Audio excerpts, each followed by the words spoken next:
Let's get to the topics card. The ACC-SEC Challenge kicks off today.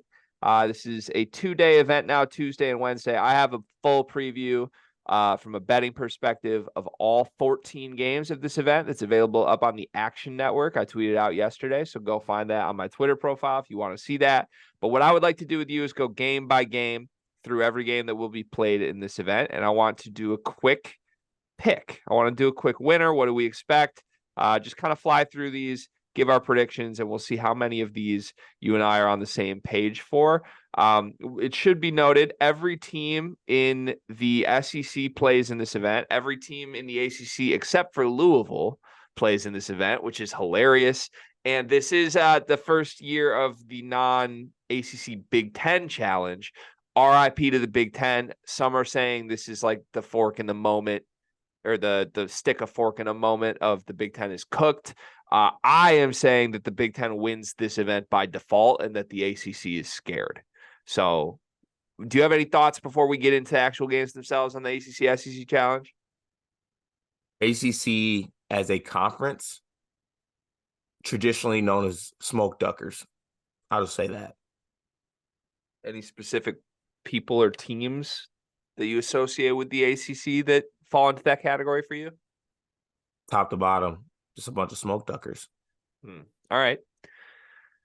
Okay. All right. Let's get to the picks portion. This starts with there are some really, really good games. There's also some like really games. So just bear with us here. This starts with Mississippi State at Georgia Tech. Mississippi State, 21st in the country, 6-0. They are 8.5-point favorites. Who do you like in this one? I like Mississippi State in this game. I actually like this Mississippi State team. Interested to see what they look like when they get Toulouse Smith back. Because I think he's a really, really good player. But I like what I see from the Mississippi State team. Hubbard's good. They got some JUCO guys. Jans is a good coach. I like this Mississippi State team. Okay. So you think they win comfortably on the road? I think they win the game. It is on the road. I see the spreads at 9. That's a lot. I feel like Georgia Tech might be a little bit sneaky good. Miles Kelly, who is on my fantasy basketball team for Sleepers Fantasy League, really good player. Stoudemire's in his first year as coach. But I would lean Mississippi State, honestly, covering even 9 in this game. Yeah, I love Mississippi State to cover. I love it even more now that you said Georgia Tech's best players on your fantasy team, which is one of the worst organizations I've seen from a fantasy. What are you talking about? I'm not in last. There's 24 teams in the league. I would hope you're not in last. Yeah, and I'm in like playing game territory right now. Okay, yeah. I mean, that's not making me bet Georgia Tech in this game. I mean, you're talking crazy spicy for someone who's in like 12th place. Whoa. 2-1. I'm top 8 in this league. That's where you want to be. Okay. I took a tough L to Traveling Gonad, who has a great team. He took about 9 players that were on my list every single round. Okay. Hey, I have a number for most of these games since I did the research before writing this. I like Mississippi State to win and win big in this game. They are really good at guarding 3-point line. Opponents shooting just 24% against them on the season. Georgia Tech can't shoot. Really bad team, 269th in the country in 3-point shooting. I don't think they're going to get anything going from deep in this game. Mississippi State's actually good. We'll take the Bulldogs. So 1-0 SEC. We're aligned on that one. To game number 2, it's Notre Dame, South Carolina. Who wins this one? Shrewsbury, kind of a moment for him. He could come in and have a big upset here. I love my guy Shrews. This roster's so bad, South Carolina. Okay, but Notre Dame did already get the upset, like marquee win against Oklahoma State. So we know they can do it. That was kind of eye-opening. Wait a minute. Is this spread 10? It 7.5. Oh, okay. I don't know what website I'm looking at. I think Notre Dame will cover. 7.5? Now I'm switching up on here. I do love Marcus Burton. He's fun. He's like Malik Mack if Malik Mack was less good. Malik Mack is the barometer now. Yeah, for 140-pound freshman guards, yeah. I still think South Carolina wins this game at home. Yeah, I think Carolina wins and covers. Once again, I think 3-point shooting could be the difference. South Carolina is 21st in the country in 3-point percentage. They make 39% as a team. Notre Dame's 3-point defense stinks. They leave guys open all the time. So I think Carolina is going to have a lot of opportunities to hit shots from outside the arc in this game. That's 2-0 SEC. Just noteworthy. I mean, again, ACC ducking, certain conference here. Really? Are we sure about this? 2-0 to start. All right. LSU at Syracuse. I can't shake Syracuse. I can't shake them. You came out with the statement that you were done. Every time I'm done, they keep pulling me back. I love them. I think this team's awesome. They're not awesome. They're objectively horrible, but I think they're awesome, like aesthetically awesome, and they hate each other. They're objectively not aesthetically awesome. So I don't know what to make of it. It's like my toxic girl. I just can't get over, man. Like, they're so sexy. I love it. What do you think? I don't know. I don't think LSU is very good. Like, Will Baker's their only good player, and I think he's pretty bad. Yeah, I don't think LSU is very good. And also LSU hasn't played that great of teams either. At least Syracuse has like the Maui challenge under their belt. I think that Syracuse wins this basketball game. Okay. Syracuse is 1.5-point favorites. I'm also going to lock in Syracuse. It's in my daily picks today. I have them to cover. I just think there's going to be a moment in this game where like Syracuse looks up and realizes they're not playing Tennessee or Gonzaga and has a moment of clarity of like, oh, hell yeah. And LSU looks up and realizes they're not playing North Florida and has a moment of like, oh, shit. And I think that's all that's going to matter in this game. Ultimately, Judah Mintz and JJ Starling got to deliver. I do think when people worry about Syracuse's body language, I think you only need to worry about their body language when they're going through some tough times. I think this is a team that could have some front runner energy where they jump and win a big game and the body language looks fantastic. So hopefully tonight, that's what happens for my Orange. To the game of the night, Miami, Kentucky. This is at Rupp Arena. We have a full preview of it up on the channel. This might be the first one we disagree on unless something has changed since last night. Who you got here? I have Kentucky in this basketball game. I don't know if they'll cover, but I think Kentucky wins this basketball game at home, national TV. Miami's a really good team. They have the young guns. They make a statement win at Rupp for the young Kentucky Wildcats. Okay, yeah, I'm going statement win at Rupp for the old Miami Hurricanes. Old versus young, give me old every time in this era. I am laughing because somebody in the comments on our preview, I had a quote where I was like, Miami has a bunch of 23-year-old dudes. Somebody said literally no one on Miami is 23 years old. It's a phrase. I just want people to know that's more of an aura, okay? You got to give me a little leeway here. When we say 23, we don't mean 23. We mean old.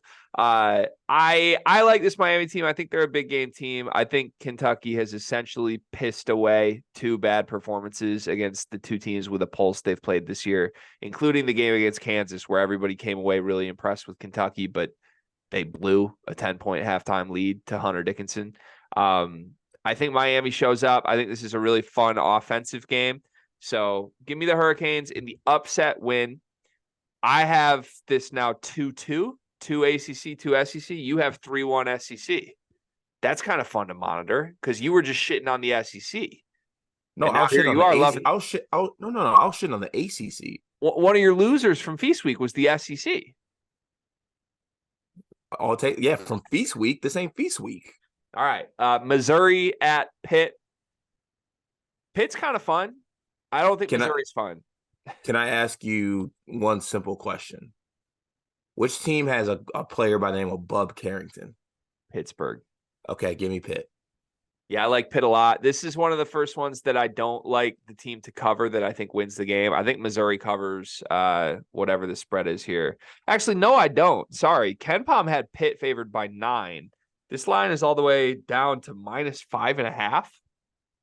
I don't like Missouri to cover that anymore. I like Pitt to cover 5.5.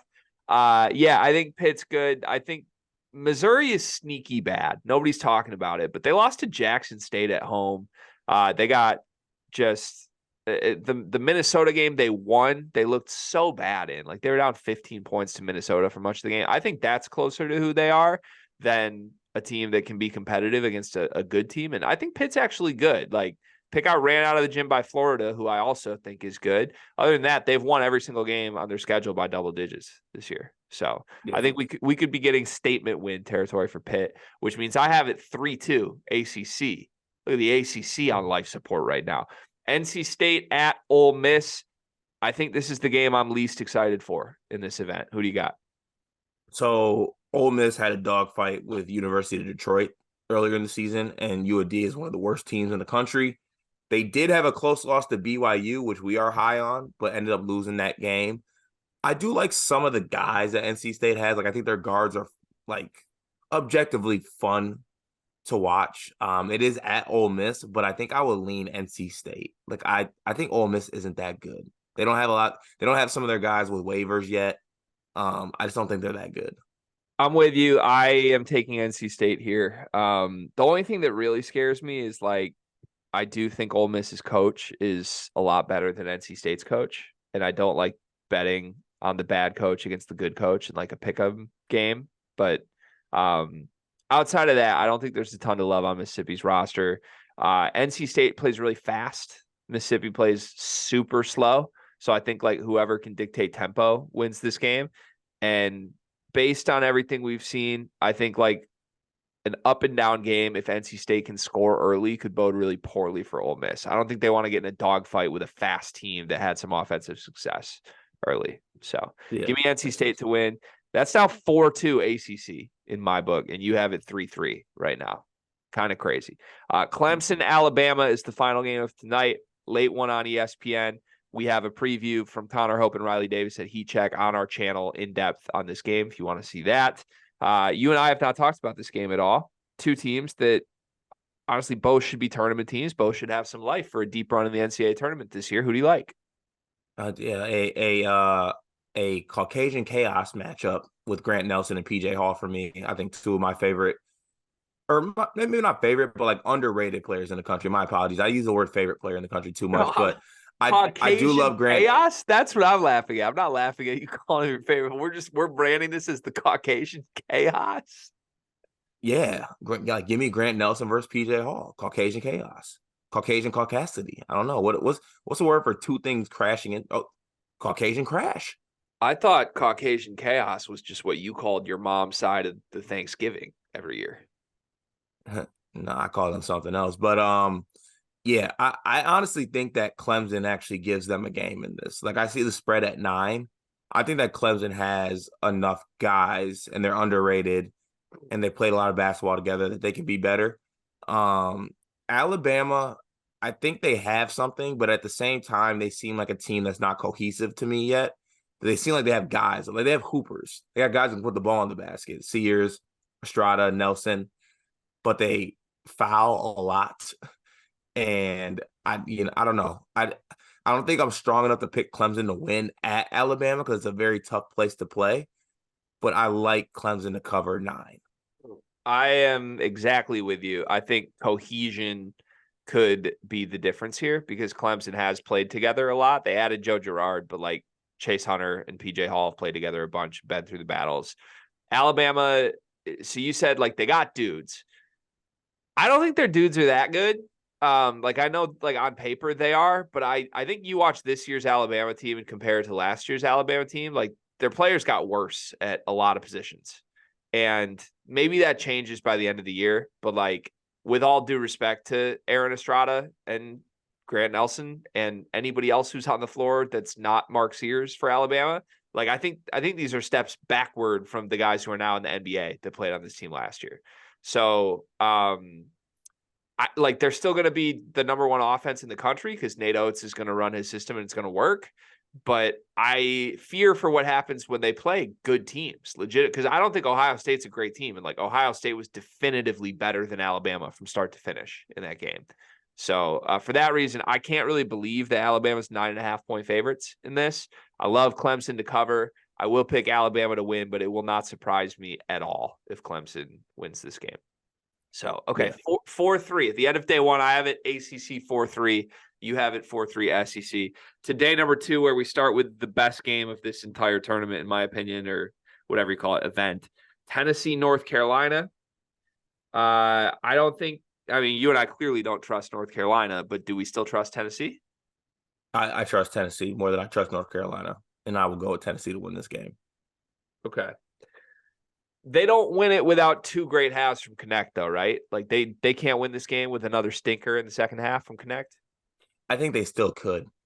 Really? Yeah, I do. I'm out on my Tar Heels Okay.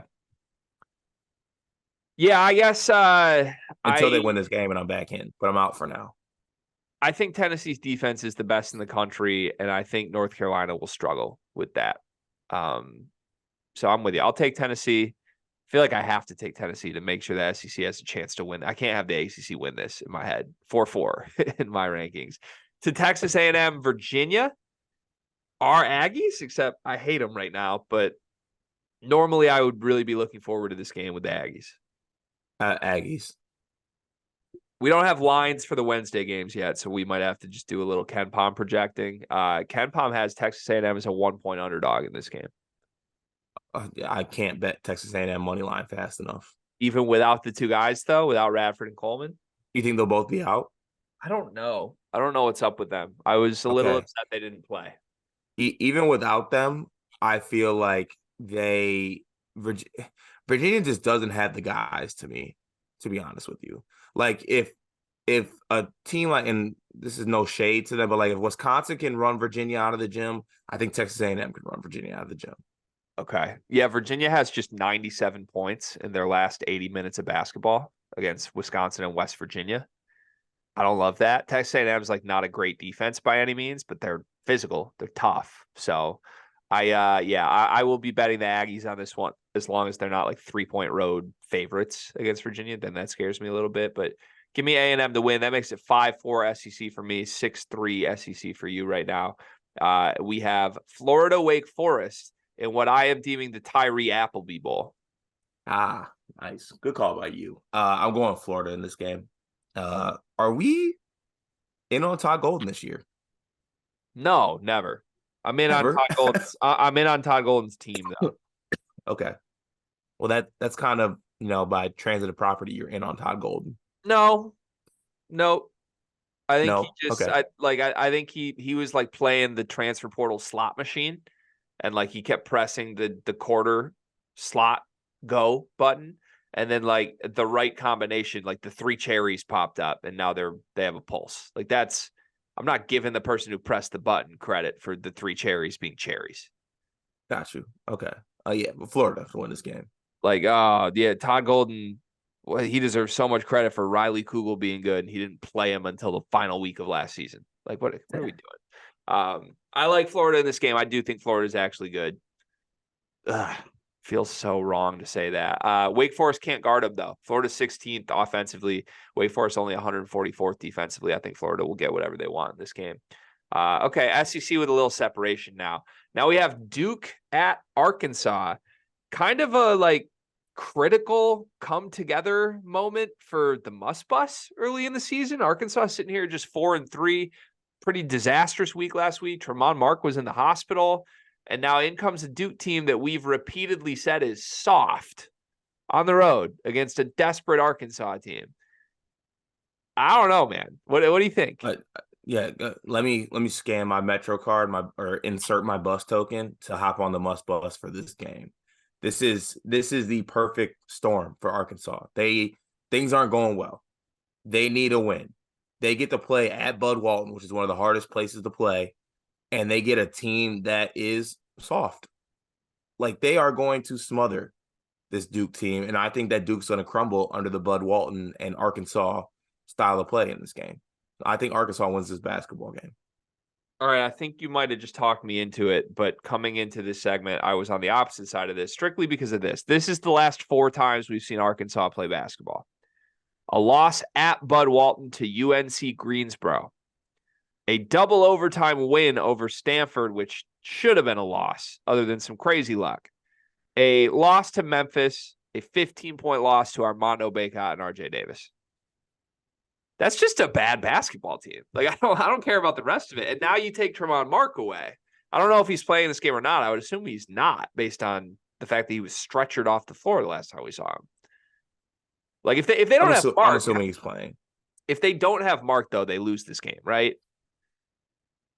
I'm actually under the conviction that anybody could be out there for Arkansas for this game, just because this is what Arkansas, this is what they do. Like So things this are down. They get in Bud Walton. They play a big game against a really big team in Duke, and they turn it up. I mean, they turned it up against Purdue in that exhibition. It's just kind of what they do. so this is a fade Duke for you, not a love Arkansas. This is just a fade Duke and It's a it's a it's kind of believe in Arkansas. yeah, it's a little combination of both. Okay. Mine's a fade Duke, but it's a fade Arkansas more. Give me Duke. I think Duke wins and covers, even though they're soft. Moving on, Boston College, Vanderbilt. I think I said a different game was one of the least exciting games earlier. I was wrong. Who do you have in this one? Can I not care? No. Okay, I'll take Boston College. Yeah, me too. Post is really good. If you haven't watched Quinn Post, Post is really good. Yeah. Yeah, he's really good. He needs to go somewhere else. Yeah, kind of should have. Ken Pom, by the way, has Vanderbilt winning this game by 1. This feels like a spot where Boston College is going to be favored on the road, and maybe that's a weird little betting spot to look at. But Vanderbilt is bad. yeah, well, last we saw Boston College, they blew a 7-point lead to Loyola. So That's true. tough spot. Georgia, Florida State. I'm forget is so I just picked Boston College. That means ACC. And I just picked Duke right before that. How many left do we have? We got 2 games left. I think I might be 6-6 right now. You are 6-6. Oh my God, I'm terrified. Georgia, Florida State, who wins? I think Florida State at home wins this game. Do you think Florida State might be like good at all? Like any chance they're actually good? They're sneaky good. I was impressed with their win against Colorado, a good Colorado team. Yeah, me too. I think Georgia's offense is like horrific. Just want to say that. Like they're making 29% from 3, like really, really low, almost 300s in like effective field goal percentage. I just think they're bad. Like RJ Melendez is one of their best offensive players. That's really bad. Florida State should shut them down defensively at home. Run away with it. Give me Florida State. I'm now 7-6 ACC. Holy shit. Virginia Tech, Auburn in the final game of this event. I sneakily like this game. Like I sneakily kind of like these teams. Virginia Tech's coming off a pretty big loss to FAU, but FAU was kind of rolling. I think any team would have lost to them. Auburn, one of the guards that I'll never be able to shake. I won't be able to shake that team ever as long as Aiden Holloway is still employed by them. But I love Couture and I love Padula for Virginia Tech. I'll probably flip-flop on this one by the time game time comes around, but I think right now at Auburn, I'll give them the edge for the home court advantage. I think it's got to be Auburn right now. Virginia Tech, when they've been bad, has been really bad. Like they got ran out of the gym by Florida Atlantic before Florida Atlantic was playing well in this game. They have been impressive. Like they beat Boise State and Iowa State. Both teams are good teams. But Auburn, to me, yeah, at home, they should win. I think this spread could be like 9 or 10, though. And if it's that, really, you got to look at Virginia Tech. Yeah, very true. Yeah, we'll see. All right. Fun segment. So I have a tie, and you have what? Yeah, the SEC? I have the SEC winning, I think, by 2 games. Okay. Maybe 3. Overall excitement level for this event? Like, are you into this? Yeah, I'm into it. I'm pretty excited. I think there's some good matchups. Okay. All right. Good. Me too. Are you excited? Yeah. It doesn't move you? Yeah. I don't know. I think there's 2 games I'm like really pumped to watch. The rest I'm just kind of like, yeah. Okay. Yeah.